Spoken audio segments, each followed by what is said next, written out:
बहुत पुरानी बात है। गौतम बुद्ध अपने सभी शिष्यों के साथ एक कुटिया में बाहर बैठे हुए थे। तभी वहां आकाश से उड़ता हुआ एक कबूतरों का जोड़ा आ जाता है। उन कबूतरों को देखकर महात्मा बुद्ध को एक कहानी याद आ जाती है। फिर वो अपने शिष्यों को कहते हैं कि मैं तुम्हें एक कहानी सुनाता हूँ, इसे बड़े ध्यान से सुनना। शिष्य कहते हैं कि हाँ गुरुदेव, आप शुरू करें। बुद्ध कहते हैं कि एक वन में एक वृक्ष पर एक कबूतर और कबूतरी रहते थे। उन दोनों ने वहीं पर वृक्ष पर अपना बसेरा बना रखा था। दोनों साथ साथ ही भोजन ढूंढते जाते और साथ साथ ही भोजन ग्रहण करते। सभी कार्य साथ साथ ही करते थे। कुछ समय बाद कबूतरी ने उस वृक्ष की टहनी पर 3 अंडे दिए। वह रोज की तरह ही कबूतर और कबूतरी खाना ढूंढने चले जाते, लेकिन एक दिन खाने की तलाश में वो कबूतर बहुत दूर चले जाते हैं और उन्हें पता ही नहीं चलता। तभी उस वृक्ष के नीचे एक लोमड़ी भोजन की तलाश में आ जाती है। जिस वृक्ष पर कबूतरी ने 3 अंडे दिए होते हैं, फिर वो लोमड़ी ये सोचकर कि शायद खाने के लिए कुछ मिल जाए, वो पेड़ पर चढ़ जाती है। जैसे ही लोमड़ी ऊपर चढ़ती है, उसे कबूतर के 3 अंडे दिख जाते हैं। तो उन अंडों को देखकर खुश हो जाती है और उसके मन में लालच आ जाता है। वह सोचती है कि आज तो बहुत अच्छा खाना मिल गया। फिर वह तुरंत लपक कर उन अंडों को खा जाती है और वहां से चली जाती है। वही दूसरी तरफ कबूतर और कबूतरी को दूर चले जाने की वजह से आने से देरी हो जाती है। जब वो कबूतर का जोड़ा वापस आता है तो वो देखता है कि उसके अंडे तो उस पेड़ की टहनी पर है ही नहीं। पेड़ पर अंडों को ना देखकर वो दोनों बहुत परेशान होते हैं।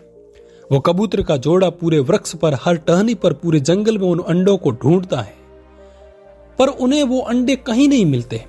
वो समझ जाते हैं कि किसी जानवर ने उनके अंडों को खा लिया है। फिर वो दोनों बहुत दुखी होते हैं। दोनों को बहुत बुरा लगता है, उनका मन टूट सा जाता है।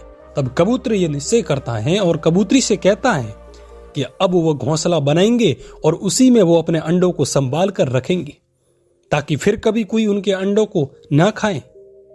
लेकिन तभी उसे ये एहसास होता है कि उसे तो घोंसला बनाना आता ही नहीं। उसने बहुत प्रयास किया, पर वो फिर भी घोंसला नहीं बना पाया। जब उसका हर प्रयास असफल हो गया, तभी उसने जंगल के सभी पक्षियों को बुलाया और उसने अपने दुख की घटना का वर्णन किया कि किस प्रकार उनके अंडों को कोई जानवर आकर खा गया, इसीलिए वो घोंसला बना रहे हैं। लेकिन समस्या यह है कि उन्हें घोंसला बनाना आता ही नहीं। वह सभी पक्षियों से कहते हैं कि कृपया आप सभी लोग मेरी घोंसला बनाने में सहायता करें।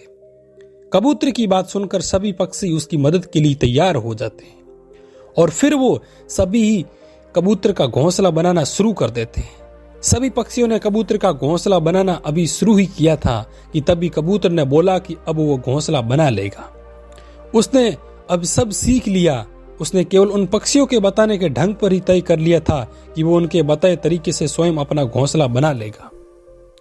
कबूतर की बात सुनकर सभी पक्षी वापस चले जाते हैं। अब कबूतर ने स्वयं ही घोंसला बनाना शुरू कर दिया। उसने एक दिन का इधर उधर रखा, एक दिन का उधर रखा, लेकिन उससे घोंसला बना ही नहीं। तब उसे ये समझ आ गया कि वो अभी भी कुछ नहीं सीखा है। उसने दोबारा पक्षियों को मदद के लिए बुलाया। फिर से सारे पक्षी आ जाते हैं और फिर से कबूतर को घोंसला बनाने का तरीका बताते हैं और कबूतर का घोंसला बनाना शुरू करते हैं। कबूतर का अभी भी आधा ही घोंसला बना था कि कबूतर जोर से चिल्लाया कि तुम सब छोड़कर चले जाओ, मैं समझ गया हूं ये कैसे बनेगा। और फिर वो कबूतर बिना कुछ पूरी तरह सीखे ही उन पक्षियों को जाने के लिए बोल देता है। इस बार कबूतर की बात सुनकर सभी पक्षियों को बहुत क्रोध आ जाता है। सभी पक्षी भड़क जाते हैं कि क्या बार बार हमें बुलाता है, और फिर बिना पूरी तरह सीखे ही बीच में रोक देता है। सारे पक्षी तिनकों को वहीं पर छोड़कर गुस्से में चले जाते हैं। अब कबूतर फिर से आगे घोंसला बनाना शुरू करता है, लेकिन इस बार भी कई कोशिशों के बाद भी उसे घोंसला नहीं बना और वो घोंसले को पूरा नहीं बना पाया। तब कबूतर तीसरी बार फिर से उन पक्षियों को मदद के लिए बुलाता है, लेकिन इस बार एक भी पक्षी मदद के लिए नहीं आता है। तुम्हें सिखाने का कोई फायदा ही नहीं है, क्योंकि तुम ध्यान से सीखना ही नहीं चाहते हो। कबूतर पक्षियों की बात सुनकर समझ आता है कि सभी पक्षी उससे गुस्सा हैं, और फिर वो कबूतर निराश होकर वापस आ जाता है और उसे एहसास हो जाता है कि उसे एक बार में ही ध्यान से सीख लेना चाहिए। बिना पूरी तरह सीखे सबको भगा देना उस पर भारी पड़ गया। अंत में महात्मा बुद्ध अपने शिष्यों से कहते हैं कि तब से लेकर आज तक उस कबूतर को घोंसला बनाना नहीं आया। उसकी एक गलती से उसे कुछ भी सीखने नहीं दिया और जिसका परिणाम हम सब देख रहे हैं। और अपनी कहानी को खत्म करके बुद्ध अपने शिष्यों को कहते हैं कि क्या तुम सबको समझ में आया कि मैं इस कहानी से तुम्हें क्या बताना चाहता हूं? तभी सभी शिष्य कहते हैं कि हाँ गुरुदेव, हम ये समझ गए हैं कि किसी भी चीज को जब तक कि आप अच्छे तरीके से सीख न लें तब तक उस पर ध्यान से प्रयत्न करते रहना चाहिए। जल्दबाजी नहीं करनी चाहिए। जल्दबाजी से हमारा ही नुकसान है। यदि हम जल्दबाजी करते हैं तो सिखाने वाला भी हमें नहीं सिखाता है और बीच में ही छोड़ देता है। तब हम कुछ भी नहीं सीख पाते हैं, जिसका नुकसान हमें आज नहीं तो कल जरूर होता है। और तब हम अफसोस करते हैं कि हमें वो सीख लेना चाहिए था। इसीलिए हर चीज, हर काम को हमें निष्ठा और प्रेम से सीखना चाहिए। इस कहानी से गौतम बुद्ध हमें ये समझाना चाहते हैं कि जो काम हम अच्छे से नहीं आता उसे हमें किसी की मदद से पूरी तरीके से ध्यान से सीखना चाहिए।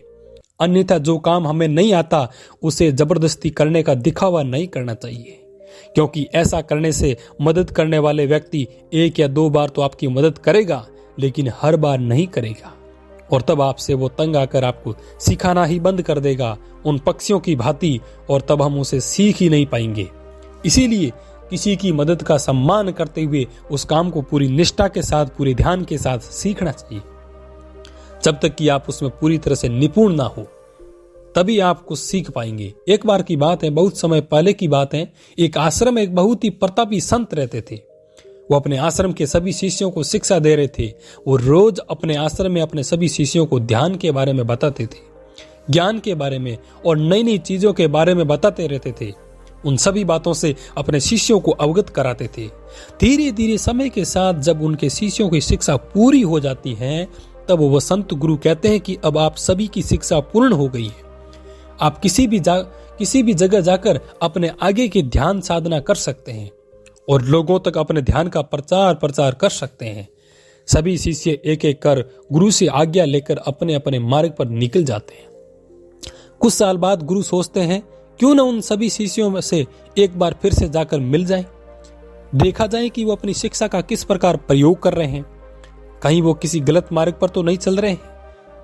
एक बार जाकर ये देखना चाहिए और सोचकर गुरु अपने शिष्यों को ढूंढने निकल जाते हैं। एक एक करके वो अपने सभी शिष्यों से मिलते हैं और ये देखते हैं कि सभी शिष्य सही मार्ग पर चल रहे हैं, अपने ज्ञान का सही प्रचार कर रहे हैं। वो बेहद खुश हो जाते हैं और वो उन शिष्यों से मिलकर बेहद संतुष्टि प्राप्त करते हैं। वो सभी शिष्य भी गुरु से इतने सालों के बाद मिलकर बहुत प्रसन्न हो जाते हैं।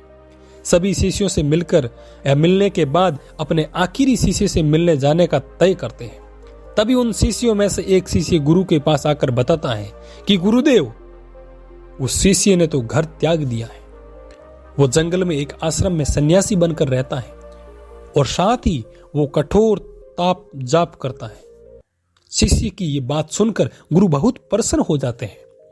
वह शिष्य से मिलने के लिए निकल जाते हैं।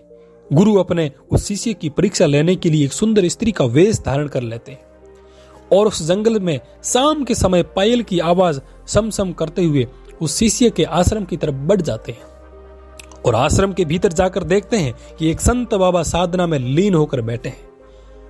वह स्त्री उन बाबा के पास चली जाती है और उनके समीप जाकर अपनी पायल और सूड़ी की समसम की आवाज करने लगती है।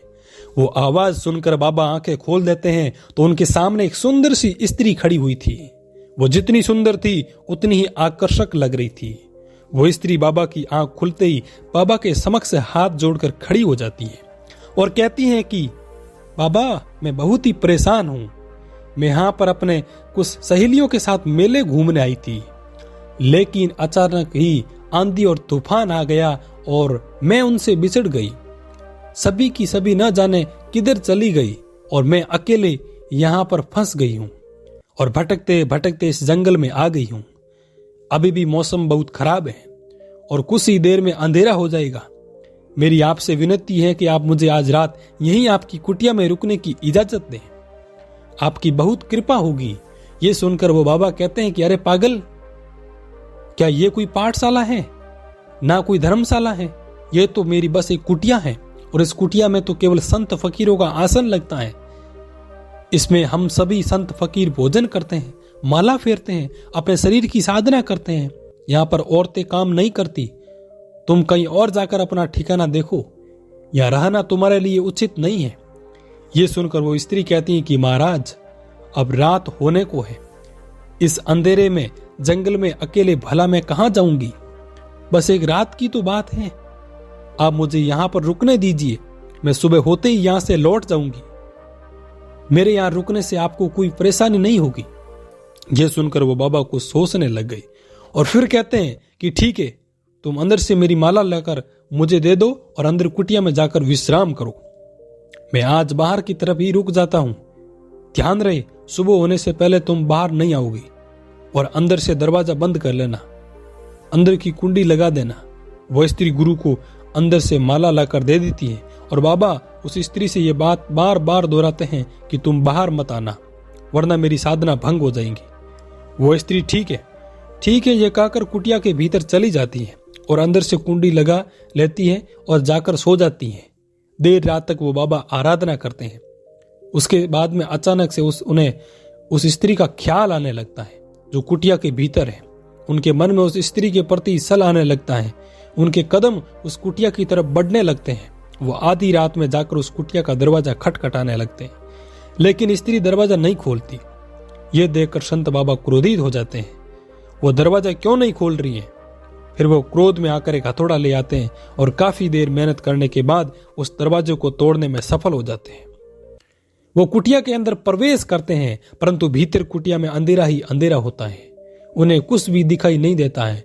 फिर वह संत जाकर दिया लाते हैं और दिए को जला देते हैं।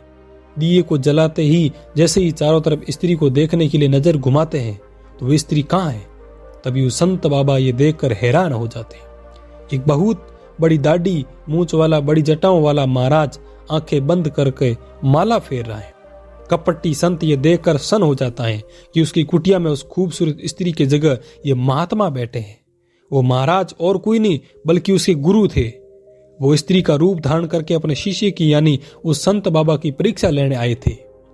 यह देखकर उस संत गुरु को अपनी गलती का एहसास हो जाता है और वह शर्म के मारे आंखें नीचे कर लेता है। तब उनका गुरु संत बाबा से यानी उसने शिष्य से कहता है कि तुम चाहते हो तो अपनी शिक्षा और ज्ञान का उचित प्रयोग कर सकते थे, लेकिन तुमने स्वयं के लिए गलत मार्ग चुना और खुद को उस मार्ग पर बढ़ने दिया, जिसका परिणाम यह हुआ कि तुम नजरें झुकाए खड़े हो। ये सुनकर उस शिष्य ने अपनी की हुई भूल के कारण गुरु से क्षमा मांगी और अपनी गलती का पछतावा करने लिए निकल गया। दोस्तों, हमें जो भी शिक्षा दी जाती है, हम अगर उसका अपने जीवन में सही तरीके से अनुसरण करते हैं तो हम हर असंभव काम को संभव कर सकते हैं। हम सब कुछ हासिल कर सकते हैं। इसीलिए हमें सदैव सही मार्ग अपनाना चाहिए और जो भी बातें हमें बताई जाती हैं उन्हें ध्यान से पूरा निष्ठा और भाव के साथ ग्रहण करना चाहिए। दोस्तों, ये थी कहानी। इस कहानी के माध्यम से आपको क्या सीखने को मिला? यदि आपने हमारे द्वारा बताई गई कहानी से 2 शब्द सीखे हैं तो हमें कमेंट बॉक्स के माध्यम से आप जरूर 2 शब्द लिखकर, 2 लाइनें लिखकर हमें जरूर बताएं, ताकि हमें भी लगे कि हमारे द्वारा बताई गई कहानी से 2 शब्द से आपके जीवन में भी परिवर्तन आ सकता है। और यदि दोस्त आपको वीडियो अच्छा लगा तो वीडियो को लाइक कर दीजिए और चैनल पर फर्स्ट बार हैं तो चैनल को सब्सक्राइब अवश्य कर दीजिए और बेल आइकन पर प्रेस कर दीजिए, ताकि आने वाले वीडियो का नोटिफिकेशन या कहानी हम जब से यूट्यूब पर अपलोड करें तो सबसे पहले आप तक पहुंचे। और ऐसे ही अपनी फैमिली के प्यार के साथ, अपनों के प्यार के साथ बने रहिए। मिलते हैं नेक्स्ट वीडियो में, तब तक बने रहिए। जय भारत, जय हिंद।